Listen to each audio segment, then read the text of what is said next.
ครับสวัสดีครับผมวันนี้นะครับผมจะมาแนะนำไม้ยืนต้น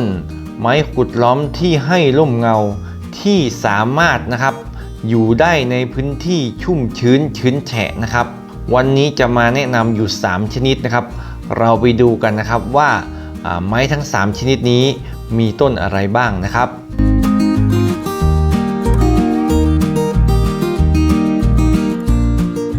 ครับต้นที่1นะครับได้แก่ต้นว่านะครับผมต้นว่านะครับเป็นไม้มงคลนะครับไม้ยืนต้นที่ให้ร่มเงาที่มีความเชื่อกันว่าสื่อถึง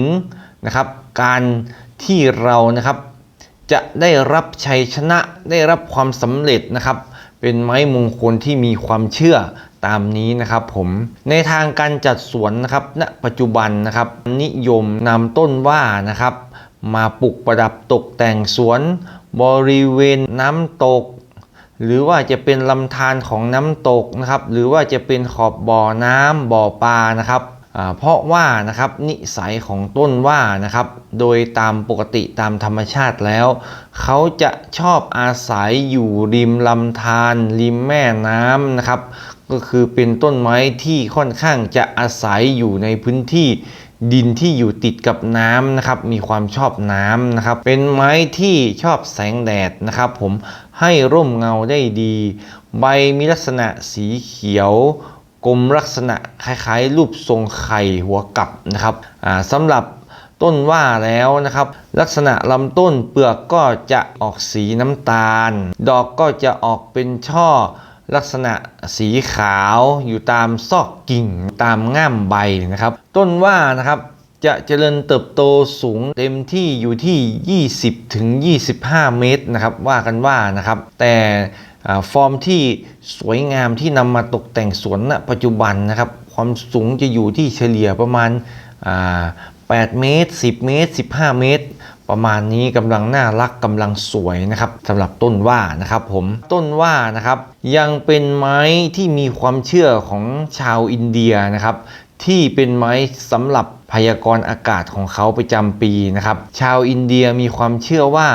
ปีไหนที่ว่านะครับติดลูกดกนะครับปีนั้นฝนจะตกเยอะนะครับแต่หากกลับกันนะครับปีไหนที่ลูกว่าออกน้อยนะครับฝนจะแล้งจะมีปริมาณฝนน้อยนะครับอันนี้ก็เป็นความเชื่อของชาวอินเดียตามตำราที่เขาระบุไว้นะครับผมแล้วก็ในลักษณะของต้นว่านะครับก็คือนะครับหลังจากเขาติดดอกออกผลนะครับผลของเขาเวลาสุกนะครับก็จะมีรสชาติเปรี้ยวอมหวานนะครับออกสีดำแดงนะครับผมบางคนเขาก็นำไปทำเป็นไวน์นะครับก็มีรสชาติที่อร่อยนะครับกลมกล่อมนะครับแต่ถ้าหากท่านจะนำมาตกแต่งสวนณปัจจุบันนะครับเป็นไม้ขุดล้อมที่ในท้องตลาดค่อนข้างที่จะมีเยอะเหมือนกันนะครับเพราะว่าได้รับความนิยมต้นว่าเป็นไม้ขุดล้อมอีกหนึ่งชนิดนะครับที่มีลีลาสวยงามนะครับอ่อนช้อยนะครับแล้วแต่บางต้นนะครับบางต้นอาจจะตั้งตรงทรงพุ่มกลมนะครับบางต้นอาจจะมีลีลาโค้งฟรีสไตล์ของเขานะครับนำมาตกแต่งสวนที่ปลูกอยู่ริมน้ำติดแม่น้ำนะครับสวยงามมากนะครับสำหรับต้นว่านะครับผมผ่านไปแล้วนะครับสำหรับไม้ยืนต้นชนิดแรกนะครับที่สามารถอยู่ในพื้นที่ชื้นแฉะนะครับเป็นไม้ให้ร่มเงาบังแสงแดดได้ดีนะครับผมต้นต่อมานะครับต้นชนิดที่2นะครับไม้ยืนต้นไม้ขุดล้อมที่สามารถอยู่ในพื้นที่ชื้นแฉะได้นะครับก็คือต้นจิกน้ำนะครับจิกน้ำนะครับเป็นไม้ยืนต้นที่ให้ร่มเงาและมีทรงพุ่มแน่นหนาทึบดีนะครับผมใบมีลักษณะสีเขียวเป็นใบเดียวนะครับออกวนกันนะครับที่ปลายกิ่งนะครับผมแต่ว่าต้นจิกน้ำจะเป็นไม้ผลัดใบนะครับเวลาผลัดใบจะร่วงหล่นหมดทั้งต้นนะครับจะทำให้เราต้องมากวาดเยอะหน่อยหรือว่าถ้าปลูกริมน้ำอาจจะต้องใช้ตะข่ายตักออกเยอะหน่อยนะครับแต่ก็จะแตกยอดอ่อนได้เร็วนะครับ ยอดอ่อนของต้นจิกน้ำสามารถนำมาบริโภคได้นะครับและต้นจิกน้ำณปัจจุบันนะครับนิยมนำมาตกแต่งสวนเนื่องจากเป็นไม้ขุดล้อมที่มีเยอะในท้องตลาดและก็มีลีลาสวยงามทรงพุ่มสวยงามเหมาะแก่การนำมาประดับตกแต่งสวนบริเวณริมลำธารริมน้ำตกริมแม่น้ำนะครับช่วยให้บรรยากาศของสวนดูร่มรื่นดูสวยงามนะครับและยิ่งในช่วงที่เขาออกดอกนะครับดอกเขาจะเป็นช่อย้อยลงมานะครับมีสีแดงออกสีชมพูนะครับสวยงามแต่ละช่อยาวอยู่ที่ประมาณ 30-40 เซนติเมตรนะครับทำให้ได้บรรยากาศของสวนนะครับดูแล้วสวยงามนะครับดอกจะออกเต็มต้นเลยนะครับสวยงามมากเลยครับสำหรับต้นจิกน้ำนะครับแต่ว่าดอกของเขาเวลาบานนะครับมันจะร่วงเร็วนะครับพอร่วงนะครับพื้นดินนะครับจะเต็มไปด้วยดอกของจิกน้ำเลยนะครับผมที่ร่วงหล่นเต็มเลยนะครับถ่ายรูปออกมาก็สวยนะครับแต่ถึงแม้เขาจะใบร่วงเยอะนะครับแต่ความงามอย่างที่ผมบอกมานะครับดอกก็สวยลีลาก็สวยและสามารถอยู่ในพื้นที่ชื้นแฉะที่มีน้ำเยอะนะครับพื้นที่ที่มีน้ำท่วมขังได้ดีนะครับสำหรับต้นจิกน้ำนะครับเป็นไม้ยืนต้นนะครับที่แนะนำสำหรับท่านที่บอกว่าดินที่บ้านเป็นดินชื้นแฉะนะครับผมต้นจิกน้ำสามารถปลูกและอาศัยอยู่ได้นะครับสำหรับในการจัดสวนนะครับผม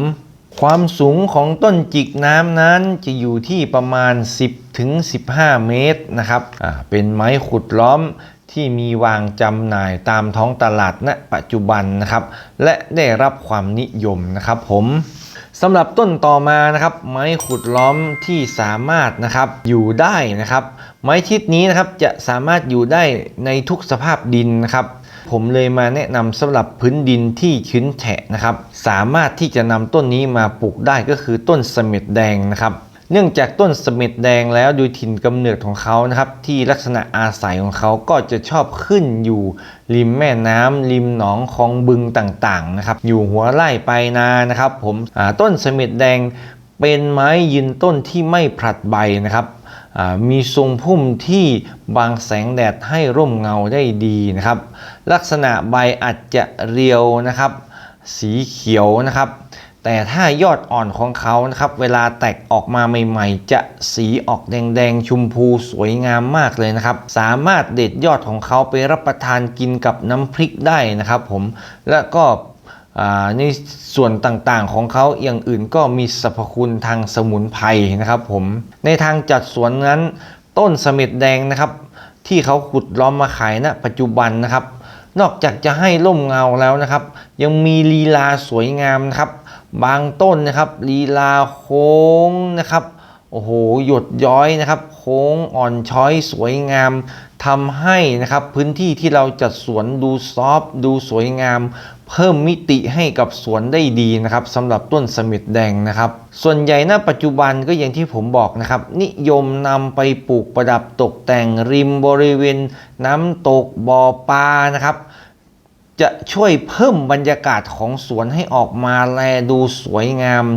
ดูซอฟต์ดูอ่อนช้อยนะครับผมก็จะมีการนำพวกเฟิร์นต่างๆไปมัดไปยึดเกาะนะครับเพิ่มมิตินะครับเพิ่มความสวยงามให้กับสวนนะครับสำหรับต้นเสม็ดแดงนะครับวันนี้นะครับเลยมาแนะนำอีกหนึ่งชนิดก็คือต้นเสม็ดแดงนี่แหละครับที่เป็นไม้ที่นะครับสามารถที่จะปลูกในพื้นที่ชื้นแฉะมีน้ำนะครับได้นะครับสำหรับต้นเสม็ดแดงนะครับหากใครที่ต้องการอยากจะหาไม้ขุดล้อมไม้ยืนต้นสักชนิดหนึ่งณปัจจุบันที่จะไปปลูกประดับตกแต่งบริเวณพื้นที่ดินของท่านที่ชื้นแฉะนะครับผมเข้าใจว่าชื้นแฉะนี่อาจจะเป็นช่วงฤดูฝนที่เวลาฝนตกแล้วอาจจะมีการระบายน้ำที่บริเวณบ้านได้ช้าเลยทำให้ดินนะครับชื้นแฉะนะครับก็แนะนำนะครับไม้ยืนต้นทั้ง3ชนิดที่ผมแนะนำไปนะครับลองนำมาปลูกนะครับผมแต่ไม่ใช่ว่าบ้านท่านนะครับเป็นบ้านที่มีน้ำท่วมขังถึงขนาดหน้าแข้งตลอดปีตลอดแล้งเลยนะครับถ้าอย่างนั้นนี่ก็เกินไปนะครับแต่ถ้าหากเป็นพื้นที่ที่มีดินค่อนข้างชื้นนะครับ มีน้ำชื้นแฉะนะครับเป็นช่วงบางฤดูกาลนะครับท่านก็สามารถนำไม้ขุดล้อมทั้ง3ชนิดนี้นะครับที่มีถิ่นกำเนิดแหล่งอาศัยของเขานะครับชอบอยู่ติดกับริมน้ำอยู่แล้วนะครับผมมาปลูกประดับตกแต่งได้นะครับผมคลิปนี้ขอลาไปเพียงเท่านี้นะครับสำหรับไม้ขุดล้อม3ชนิดที่ชอบและอาศัยอยู่บริเวณริมแม่น้ำริมน้ำได้นะครับริม